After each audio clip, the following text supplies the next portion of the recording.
I can tell you that ideally it should look different. It should look more compact, better lines, better boundaries. It does not. The ordinance though doesn't specify that it has to look a certain way. And maybe going forward, that's something we should consider if we take another crack at this ordinance. Clearly, there's better tweaks and changes that we could make to make this a better process for everyone. However, as you heard from the applicants, they did go through the process that they were given. We have the planning department, a representative of the planning department coming forward as well if we have any questions of them. But they too followed the ordinance as it's presented. They were public meetings, there were letters sent out to all residents, there were ample opportunity to voice any concerns. At the end of the day, 67% of the folks in this proposed district do support this item, and so this is an important part to preserve some of the history there at District 8. So I would respectfully request for your support on this item. Councilmember Costello. Thank you, Mayor. Mayor Pro Tem, I appreciate your comments. And if you look back at my record, I do support historic districts. I did a lot of research over the past couple of years. I do believe that this particular issue is not really the fault of the applicant.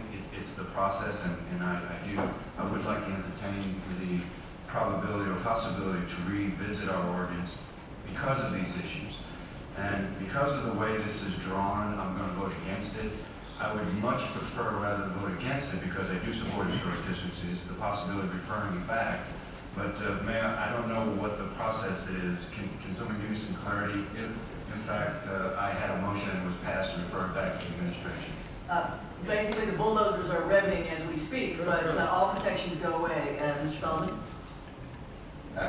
Yes, Mayor. The 180-day stay on development would expire. And by referring back, essentially moot the district. Mr. Feldman, is there a possibility that the council right here at the table can extend that 180 days for 30 days? The problem is that you don't have an item on the agenda to do that. Okay. All right. Well, then I'll simply vote no. Thank you, Mayor. I thought about it, tried to figure out how to do it. Councilmember Robinson. Thank you, Mayor. This is a complicated issue for the reasons stated already. I was on the planning commission when this was brought forward, and to those council members who were here at the time voting for it or against it, I think this is a problematic application, and we can see for all the crenellations, as you mentioned, Mayor, the compromise that's inherent in that. And I think, as one speaker, Mr. Decker, said, the bizarre configuration. It's hard to see where this really contributes to a process where our historic assets are really going to be valued and contribute to the history of Houston's historic preservation in neighborhoods. I think with that said, I also feel that the group applying for this has followed the rules. And I think with that, the process that we have is something that is flawed. I concur with my colleague that we need to revisit this with respect to the city attorney and the bulldozers that are revving. I'm going to vote yes for this and suggest that whether it's through the general plan or another vehicle coming forward, we think about the intended and unintended consequences of the rules that are on the books. I do believe that we need a better comprehensive plan for historic preservation that is illustrated and something that is user-friendly, something that our citizens can follow, make sense of, that do not result in the gerrymandered configuration that's before us today. Councilmember Robinson, if I may take a moment of your time, I would encourage council members who are interested in strengthening the historic preservation ordinance to sit down with me. I will assign legal representatives and the planning department to work with you. It would not be through the general plan. It would be, now that we've had the ordinance up and running for a while, an opportunity to tweak it. I'm always interested in council members who want to volunteer productively on ordinances. And I will call upon you. Thank you for volunteering. Count me in. Councilmember Bradford. Thank you, Mayor. When I look at what is proposed, I don't see a district, much less a historic district. I simply do not believe that the historic preservation ordinance was even intended to create what has been created here. This isn't a district, it's more about certain structures here. The community votes, the planning department draws the district boundary, and examples of it not being a district or community, there are 3 lots on the north side of Sharon and Sabine. Just take a look at the map. The 1 lot on the south side of Crockett Street, the 1 lot on the south side of Summer between Silver and Sabine. Those are just examples when you look at the map of how it is just put together in a way where it does not represent neighborhood. It does not represent community.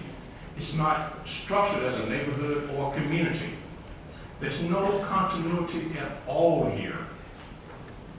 If this were to pass, what you would have is not a historic district. You would have historic structures, and that's what the planning department has done. They've drawn a map, not creating a district, but piecemealed and targeted certain structures here. And simply going across the street to get 1 house in a block, that simply is not what was intended. Though I concur that it's hard work, and the people have worked hard in the community, whether you're for or against this district, you're not getting what you want, because the planning has drawn something that breaches the process completely, in my view. There's strict compliance with the letter of the ordinance, in the spirit of it, and its discretion allowed. And this is kind of clearly, in my view, abuse of discretion, and this is not a district. At best, you're going to save some structures that have been targeted. So I'm a absolute no vote on this poorly gerrymandered district. Thank you. Councilmember Stark. Thank you, Mayor. And I was here for the vote, and I carried it. We went 8 months, 8 long months, lots of public meetings. My colleague talked about lessening the percentage. We went through that whole process with the realtors, through everyone, all stakeholders. I know there were some painful meetings, a lot of opposition in some of the neighborhoods that I see some of the folks that are here today that carried it.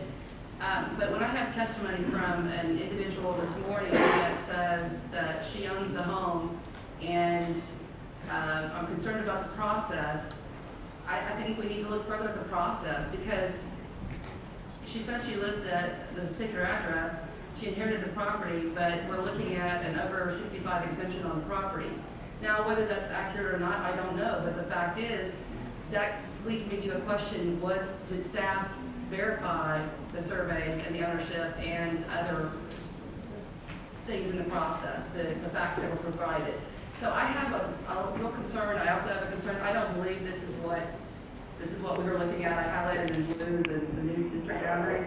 I don't think that's what we intended, and I don't think those that presented it, I think the people that presented it had good intentions and wanted to have a real community of historic preservation. I think this is just, like my colleague said, just carving out a few homes that we're trying to save, and I appreciate that fact. I appreciate the beauty and the history, but I don't think this is the intention. Thank you. Thank you, Councilor. Councilor, to your point, they did review each application, planning it, and it's about 55 homes is what they reviewed, so they were able to review each one. They reviewed each one for ownership? Yes. Because I'm looking at They're their present here appraisal today, district. so we could ask them, but that's what I was told, that they did review each application. Councilor, When they reviewed it, did they verify the ownership? let's ask them that. Okay, thank you. Thank you very much, Mayor Pro Tem. I think it's worthwhile to try to create these districts inside the city to preserve our heritage. And I don't know how many more there are left. If we're getting down to one like this, there's probably not many left.